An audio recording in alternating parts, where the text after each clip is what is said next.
भारताचे यशस्वी पंतप्रधान माननीय नरेंद्र मोदी साहेब आणि महाराष्ट्राचे मुख्यमंत्री देवेंद्र फडणवीस साहेब आणि भारतीय जनता पार्टीचे प्रदेशाध्यक्ष रवींद्र चव्हाण साहेब जे आपली घोडदौड या महाराष्ट्रामध्ये संघटनात्मक जी बांधणी आहे तिच्यासाठी जे करतायत त्याच्यावरती विश्वास ठेवून प्रकाशजी तेलगोटे जे डोंबिवलीचे उभाटाचे शहर प्रमुख आहेत यांनी आज भारतीय जनता पार्टीमध्ये प्रवेश केलेला आहे। मी त्यांचं खूप खूप स्वागत करतो।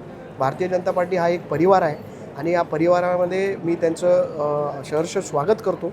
पुढच्या काळामध्ये संघटनात्मक कामांसाठी प्रकाश तेलगोटे हे संघटनेसाठी आमच्यासाठी एक चांगली ॲसेट ठरतील असं मला वाटतं। त्याचबरोबर आपण बघितलं असेल तर गेल्या काळामध्ये डोंबिवली पश्चिमचे शहर प्रमुख जे होते निवडणुकीच्या काळामध्ये उभाटाचे त्यांनी देखील ओमनाथ नाटेकरनी आमच्याकडे प्रवेश केला, ते निवडून आले, नगरसेवक झाले। प्रकाशजी तेलगोटे आज पश्चिमचे शहर प्रमुख आहेत, ते देखील आले।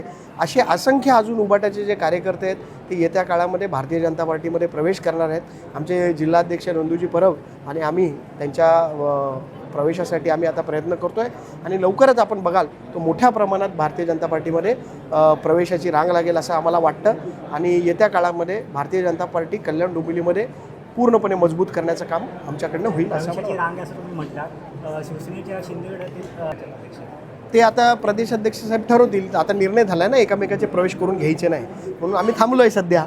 पण जर वेळ आली इलेक्शन दरम्यान असं झालेलं हां पण वेळ आली तर बघा आमच्याकडे जो येईल त्याचं आम्ही स्वागतच करू। चांगल्या कार्यकर्त्यांचं भारतीय जनता पार्टीमध्ये नेहमी स्वागतच आहे आणि येत्या काळामध्ये ठरेल, पक्षाच्या नेतृत्व ठरवेल की काय करायचं। खरं तर ॲक्च्युली कोणावर टीका टिप्पणी करायचीच नव्हती मला, परंतु या 4.5-5 वर्षाच्या कालावधीमध्ये मला जो त्रास सहन करावा लागला, एक होतो त्याचे असंख्य शिवसैनिक मी तयार केले डोंबिवली पश्चिमला। परंतु कालांतराने जेव्हा कल्याण डोंबिवली महानगरपालिकेच्या निवडणुका आल्या तर त्यांनी स्वतःची कशी पोळी भाजून घ्यायची त्या पद्धतीने गुरुनाथ खोतनी त्या पद्धतीने रणनीती आखली। दीपेशजी म्हात्रे जेव्हा आमच्याकडे होते ते गेल्यानंतर त्यांनी लगेच त्यांची टीमवर्क कार्यरत केली। त्याच्यामध्ये काही स्थानिक डोंबिवलीतले पदाधिकारी आहेत, त्यांना वरिष्ठ पदं देऊन त्यांना त्यांच्या पद्धतीने मनमानी करून घेतलेली आहे। त्यानंतर मग कालांतरे माझंही तिकीट कापलं। ज्या तेलगोटेंनी शहर पश्चिममध्ये एवढं मोठं उभं केलं, बाळादेव शाखेपासून तर सगळे शिवसैनिक जमा केलेत आणि त्या लोकांना डावलण्याचं आणि आम्हालाही डावलण्याचं काम केलं आहे। परंतु किती दिवस चालणार, शेवटी सहनशक्ती असते। मी उद्धव साहेबांशी काल रात्री बोलणं झालं आहे माझं, संजय राऊत साहेबांनी फोन केला, विनायक राऊत साहेबांनी सुद्धा फोन केलेले होते।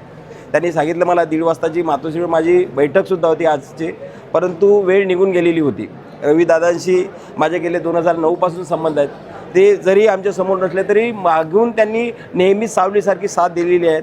माझे मित्र चिटणी साहेब आहेत, दीपेशजी असतील, सगळीच टीम, नंदूदादा असेल, नंदूदादा आमच्या एक परिवारातला एक हिस्साच होता, आम्ही त्यांच्या परिवारातला एक हिस्सा। भाजपामध्ये जवळपास बरेचशी मंडळी ही माझ्या जवळची आहे, माझी मित्रपरिवारातली आहे आणि मी एवढंच आजच्या क्षणी सांगेल, मी कोणाला काही बोलणार नाही। पण आता याच्यानंतर पक्षाने जो आदेश दिला त्या आदेशाचं तंतोतंत पालन करण्याचं मी काम करेल, कारण इथं या पक्षामध्ये शिस्त लागते आणि त्या शिस्तीचं पालन 100% करेन। कारण BJP आणि शिवसेनेमध्ये बरंचसं तफावत आहे। शिवसेनेमध्ये सिस्टम आक्रमक जे असते, इथं हे सर्व शिस्तीचं पालन करण्याचे, त्यामुळे मी 100% प्रयत्न करून पुढे कार्यरत राहीन। जय हिंद।